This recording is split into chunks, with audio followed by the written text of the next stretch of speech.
Власта и опозицијата и натаму се далеко од договор за изборниот законник, но зад затворени врати се прават обиди помеѓу пратеничките групи за доближување на ставовите. Поради тоа засега е неизвестно кога ќе биде закажана седницата за политички системи и односи меѓу заедниците, на која треба да се дискутира предложеното законско решение, откако веќе беше изгласана потребата од негово донесување.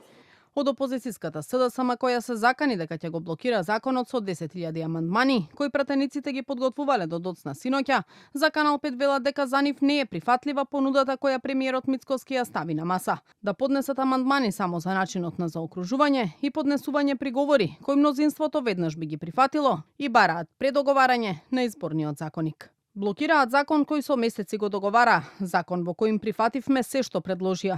Единственото нешто што побаравме е дијаспората да може да гласа по електронски пат уште на следните председателски избори. Прво го прифатија, а денес го блокираат и бараат бледи алиби аргументи, посочува премиерот Мицкоски во статус на Фејсбук. Серија забелешки за предлог законот упатуваат и од левица, откаде не сакаа да стават подпис на предлог законот, иако учествуваа во работната група која го изготви. Според нив во конечниот текст се нашле решенија за кои никогаш не било дискутирано, ниту постигнато согласност меѓу учесниците во работната група. Тврдат дека во последен момент била додадена одредба со која се воспоставува механизам за цензура на социјалните мрежи и бараат еднакво финансирање за сите политички субјекти. Од владеачката ВМРО ДПМН ги обвинуваат СДСМ и Левица за блокирање на реформската агенда. Социјалдемократскиот сојуз и Левица во коалиција го блокираат изборниот законник. Ниските рейтинзи на двете партии го вклучија алармот.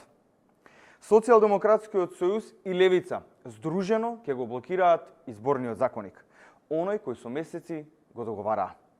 Истиот закон во кој ВМРО ДПМН прифати се што тие предложија.